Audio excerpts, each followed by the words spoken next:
आइए आज हम आप लोग को एक ऐसी कहानी बताते हैं बूढ़े पक्षी की।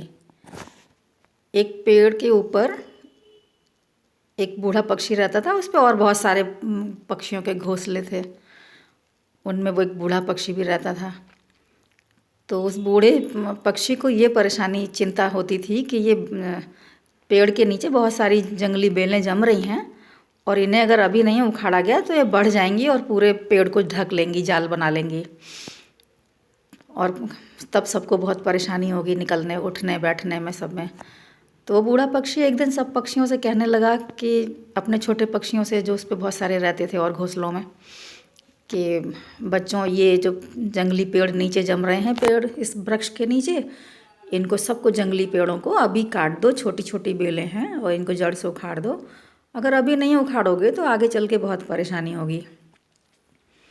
पक्षी सब उनकी बातों पे कुछ सुनते ही नहीं, कुछ ध्यान नहीं देते और ऐसे ही रहते रहते काफ़ी दिन बीत गए और बिल्कुल उसी के कहे के अनुसार वैसा ही हुआ। एक दिन सारे पक्षी अपने दाना चुगने के लिए गए हुए थे और एक सांप आया जहरीला, उसने सारे ऊपर चढ़ के बेल के सहारे और जितने अंडे बच्चे सब थे घोंसलों में वो धीरे धीरे करके सब उसने खा लिए।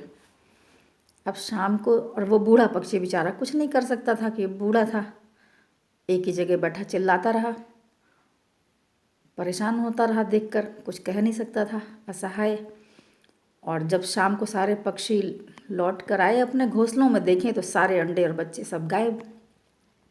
देख के बड़ा हैरान हो गए कि अरे ये कौन सा उजाड़ गया हमारे घोंसलों को। देखा तो बूढ़ा पक्षी भी ज़मीन में पड़ा हुआ था, बेहोश जैसा करा रहा था।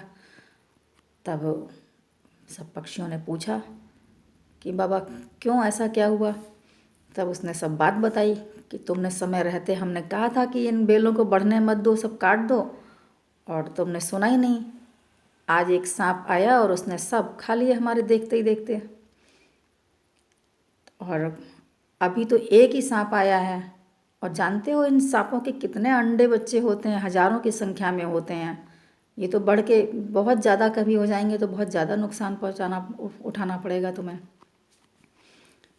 तो तब उन सारे पक्षियों को समझ में आई कि हाँ ये बाबा तो सही कह रहे थे कि ऐसा हो सकता है। हमने इनकी बात को हंसी मजाक में टाल दिया, कभी सुना ही नहीं, और आज ये दिन देखना पड़ रहा है। तो फिर जब सबकी समझ में आया तो उन्होंने वो सारी बेलें धीरे धीरे से करके सब काट दी।